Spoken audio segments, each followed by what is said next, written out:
சங்கீதம் 49. கோராகின் புத்திரரில் உள்ள ராக தலைவனுக்கு ஒப்புவிக்கப்பட்ட சங்கீதம். ஜனங்களே, நீங்கள் எல்லாரும் இதை கேளுங்கள். பூமியின் குடிகளே, சிறியோரும் பெரியோரும் ஐசுவரியவான்களும் எளியவர்களும் ஆகிய நீங்கள் எல்லாரும் ஏகமாய் செவி கொடுங்கள். என் வாய் ஞானத்தை பேசும், என் இருதயம் உணர்வை தியானிக்கும். என் செவியை உவமை மொழிக்கு சாய்த்து என் மறைபொருளை சுரமண்டலத்தின் மேல் வெளிப்படுத்துவேன்.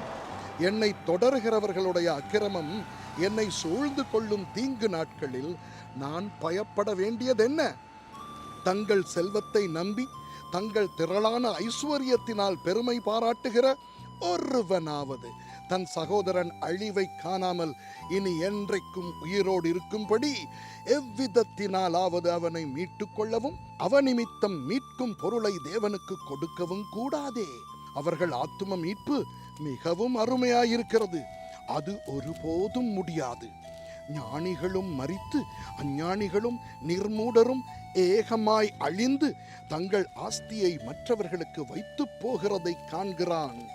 தங்கள் வீடுகள் நித்திய காலமாகவும் தங்கள் வாசஸ்தலங்கள் தலைமுறை தலைமுறையாகவும் இருக்கும் என்பது அவர்கள் உள்ளத்தின் அபிப்பிராயம்.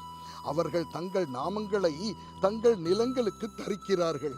ஆகிலும் கனம் பொருந்தியவனாய் இருக்கிற மனுஷன் நிலைத்திருக்கிறதில்லை, அழிந்து போகும் மிருகங்களுக்கு ஒப்பாயிருக்கிறான்.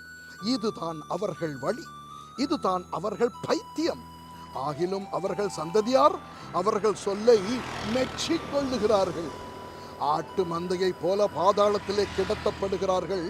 மரணம் அவர்களை மேய்ந்து போடும். செம்மையானவர்கள் அதிகாலையில் அவர்களை ஆண்டு கொள்வார்கள். அவர்கள் தங்கள் வாசஸ்தலத்தில் நிலைத்திருக்க கூடாதபடி அவர்களுடைய ரூபத்தை பாதாளம் அழிக்கும். ஆனாலும் தேவன் என் ஆத்துமாவை பாதாளத்தின் வல்லமைக்கு தப்புவித்து மீட்பார். அவர் என்னை ஏற்றுக்கொள்வார்.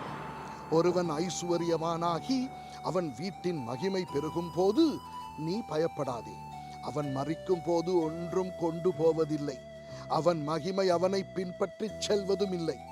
அவன் உயிரோடு இருக்கையில் தன் ஆத்துமாவை வாழ்த்தினாலும் நீ உனக்கு நன்மையை நாடினாய் என்று மனுஷர் அவனை புகழ்ந்தாலும் அவன் என்றென்றைக்கும் வெளிச்சத்தை காணாத தன் பிதாக்களின் சந்ததியை சேருவான்.